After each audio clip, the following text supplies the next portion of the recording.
Hey everyone, my name is Andrew Irwin. I'm one of the pastors on staff here at Lawrenceville First United Methodist Church, where our mission is to make disciples of Jesus Christ who love God, love others, and reach the world. And I want to give you a quick 2-minute recap of what took place in the warehouse this past Sunday. As you know, we've been in the midst of a sermon series that we're calling No Perfect People Allowed. And the concept behind the sermon series is that even though nobody is perfect, everybody is welcome. And that's what we've been talking about. And we wrapped up this sermon series by taking a look at a quote from a guy named C.S. Lewis. And he said, "To be a Christian means to excuse the inexcusable because God has already excused the inexcusable in you."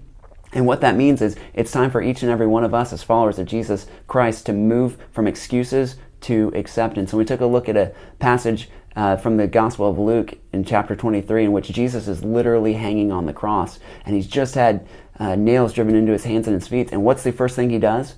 It's not cry out in anguish. It's not get mad. It's to forgive the very people who are holding the hammers near him. And he's not just forgiving them. He's not just forgiving the Jews who put him on the cross. He's actually forgiving every single person that he was on the cross to forgive, to save, to redeem. He's forgiving me, and he's forgiving you.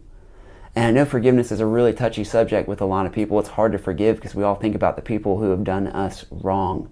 And I know personally I struggle with that. But we talked about on this past Sunday about how forgiveness isn't about what others have done to you. Forgiveness is about what God has done for you. And some of you might think, well, that's not fair. You're right, it's not fair because life's not fair. If life was fair, what we would get is separation, but that's not what we get. What we get is a Savior.